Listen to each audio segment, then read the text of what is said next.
ఒక జంతర్ మంతర్ ఉద్యమమైనా, మరొక గందరగోళమైన ఏదైనా సరే అతి పెద్దదైనటువంటి వ్యవహారానికి సంబంధించినటువంటి ఇష్యూ. ఎందుకు అంటే భారతదేశంలో ₹1,00,00,000 ఒకటి కాదు, 2 కాదు, ₹1,00,00,000 పైబడినటువంటిది విదేశాల నుండి విరాళాల రూపంలో వస్తున్నాయి. అది ఇక్కడున్నటువంటి క్రైస్తవ సంస్థలు, ముస్లిం సంస్థలు వాళ్ళు అందులో చూపెడుతున్నటువంటి కారణం ఏంటయ్యా అంటే పిల్లలు, చిన్న పిల్లలకి పోషణ, అనాథలకి, అట్లాగే వృద్ధులకి సహకారం అంటే వృద్ధాశ్రమాలు, అట్లాగే విద్య, వైద్యం అని. కానీ ఆ ఫండింగ్‌తో ప్రారంభమైనటువంటి వైద్యశాలలు పేషెంట్ల దగ్గర నుంచి ఫీజులు తీసుకుంటాయి.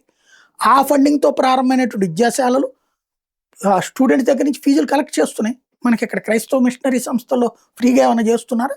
బయట ఆసుపత్రులతో పోల్చుకుంటే కొంత తక్కువ అన్నది తప్ప ఓవరాల్‌గా ఏమీ లేదక్కడ. అలాంటి సిస్టమ్ నడుస్తోంది. వీటిటి అన్నిటికీ వచ్చిన డబ్బుల్ని మత మార్పిడులకు వాడుతున్నారు. హిందువుల్ని క్రైస్తవంలోకి మారిస్తే ఇంత, ఇందులో ఎస్సీని మారిస్తే ఎంత, ఎస్టీని మారిస్తే ఎంత, బ్రాహ్మణుని మారిస్తే ఎంత, వైశ్యుని మారిస్తే ఎంత అని డబ్బులు వెలకట్టిస్తున్నారు.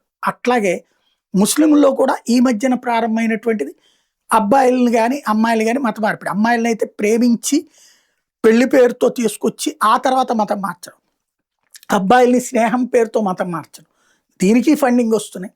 ఈ సంస్థలన్నిటికీ అసలు అది ఈ దేశంలో నిషేధం, మత మార్పిడుల కోసం ఫండింగ్ అనేది. కానీ విద్య, వైద్యము, ఆరోగ్యము, వృద్ధులు ఈ పేర్లతో వస్తున్నటువంటి డబ్బులు ఇట్లా డైవర్ట్ అవుతున్నాయి. ఇప్పుడు ఆ డబ్బులు తీసుకోవద్దని చెప్పట్ల కేంద్ర ప్రభుత్వం విదేశీ విరాళాల నియంత్రణ చట్టం గతంలో మన్మోహన్ సింగ్ టైంలోనే పెట్టారు.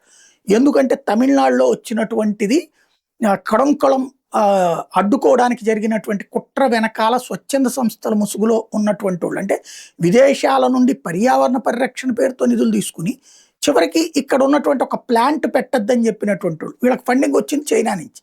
చైనాలోనేమో అదే ప్లాంట్ ఉంటుంది. అంటే ఇలాగ విదేశీ శక్తుల భావజాలానికి లొంగి వాళ్ళు ఇచ్చే డబ్బుల కోసం చేస్తున్నటువంటి వేళ ఖచ్చితంగా మీరు ఒక బ్యాంక్ అకౌంట్ కేంద్ర ప్రభుత్వ బ్యాంకులలోనే, అంటే భారతదేశ ప్రభుత్వ రంగ బ్యాంకుల్లోనే తీసుకోవాలి. నెంబర్ 1. రెండవది, ఆ బ్యాంకులలో తీసుకునేటటువంటి సొమ్ము, ఆ బ్యాంకులో ఉండే ఆ సొమ్ముని అకౌంట్ అక్కడే ఓపెన్ చేయాలి, అక్కడే అకౌంట్లోకి ఆ డబ్బులు వేయాలి.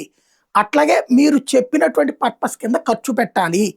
అలా కాకుండా మీరు ఖర్చు మారిస్తే ఆ లెక్కలు చూపించాలి ఎందుకన్నది అప్రూవల్ తీసుకున్నప్పుడే నెక్స్ట్ డబ్బులు రిలీజ్ అవుతాయి అన్నటువంటి విధానం. దీన్ని ఇక్కడ వ్యతిరేకిస్తున్నాయి సంఘాలు, అనేక స్వచ్ఛంద సంస్థలు, రకరకాల గొడవలు నడుస్తున్నాయి. ఇప్పుడు ఆయా సంఘాల వాళ్ళు ప్రెషర్ చేస్తుండడం మూలంగానే ఈ కాక్రోచ్ జనతా పార్టీ లాంటి ఉద్యమాలు కూడా నడిచినాయి.